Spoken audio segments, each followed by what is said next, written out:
മുൻ MLA PV അൻവറിന് ഉദ്ദേശിച്ച കാര്യങ്ങളെല്ലാം നടന്നില്ല എങ്കിലും ചെറിയൊരു ആശ്വാസം ലഭിക്കുകയാണ്. PV അൻവറിനെ കൂടെ സഹകരിപ്പിക്കാൻ UDF തീരുമാനിച്ചിരിക്കുന്നു. UDFിൽ എടുക്കുന്നത് ചില വളഞ്ഞ വഴികളിലൂടെയായിരിക്കും. അതായത് ഏതെങ്കിലും ഒരു UDF ഘടകകക്ഷിയിൽ ലയിച്ചുകൊണ്ട് മുന്നണിയിലെത്താനുള്ള ശ്രമത്തിനാണ് പച്ചക്കൊടി ഇന്ന് UDF യോഗത്തിൽ നൽകിയിരിക്കുന്നത്. അൻവറിനെ എങ്ങനെ സഹകരിപ്പിക്കണമെന്നത് തീരുമാനിക്കാൻ പ്രതിപക്ഷ നേതാവ് VD സതീശനെ ചുമതലപ്പെടുത്തി. അത് സതീശൻ താമസിയാതെ തന്നെ അറിയിക്കും. UDF തീരുമാനം വളരെ സ്വാഗതാർഹമാണെന്ന് PV അൻവർ പറഞ്ഞിരിക്കുന്നു. അതായത് അദ്ദേഹത്തിന് ഇന്നത്തെ തീരുമാനം, UDF എടുത്ത തീരുമാനം വളരെ ഇഷ്ടപ്പെട്ടു എന്നർത്ഥം. UDFിന്റെ യോഗത്തിൽ അൻവറിന്റെ കാര്യം ചർച്ച ചെയ്തുവെന്നും കോൺഗ്രസ് ഹൈക്കമാൻഡുമായി ചർച്ച നടത്തി തീരുമാനമെടുക്കാൻ പ്രതിപക്ഷ നേതാവിനെ ചുമതലപ്പെടുത്തി എന്നും UDFിന്റെ കൺവീനർ MM ഹസനും വ്യക്തമാക്കി. എല്ലാ കക്ഷികളുമായി പ്രതിപക്ഷ നേതാവ് ചർച്ച നടത്തും. അതായത് UDFിനകത്ത് മറ്റു കക്ഷികളുമായി ചർച്ച നടത്തുകയും ആർക്കും ഒരാക്ഷേപവും ഉണ്ടാകില്ല എന്ന് ഉറപ്പുവരുത്തുന്നതോടെ PV അൻവറിനെ മുന്നണിയിലെടുക്കുകയും ചെയ്യും.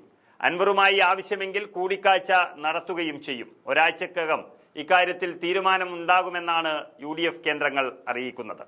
അൻവറിന്റെ UDF പ്രവേശനത്തിന് കോൺഗ്രസ് ഹൈക്കമാൻഡ് നേരത്തെ തന്നെ പച്ചക്കൊടി കാണിച്ചതാണ്.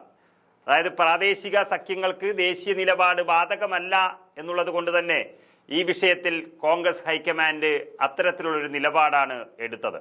മതേതര പാർട്ടികളെ ചേർത്തു നിർത്തുന്നതിൽ യാതൊരു തെറ്റില്ലെന്നും ഹൈക്കമാൻഡ് വിലയിരുത്തുകയാണ്. തുടർന്ന് അൻവർ കോൺഗ്രസ് നേതാക്കളുമായി കൂടിക്കാഴ്ച നടത്തി.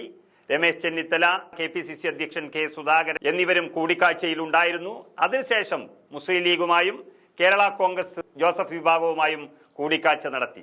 അങ്ങനെ എല്ലാവരുടെയും ഭാഗത്തു നിന്നും ഒരു പോസിറ്റീവ് സമീപനമാണ് ഉണ്ടായത് എന്നുള്ളത് കൊണ്ട് തന്നെ അൻവറിന് UDFിലേക്കുള്ള വഴി തെളിയുകയാണ്. നമുക്കറിയാം, PV അൻവർ വലിയ ഒരു ഉദ്ദേശ ലക്ഷ്യത്തോടു കൂടി ആണ് പിണറായി വിജയൻ എന്ന മുഖ്യമന്ത്രിക്കെതിരെ തുറന്നടിച്ചുകൊണ്ട് അദ്ദേഹത്തിൻ്റെ MLA സ്ഥാനം തന്നെ രാജിവെച്ച് പ്രവർത്തനം തുടങ്ങിയത്.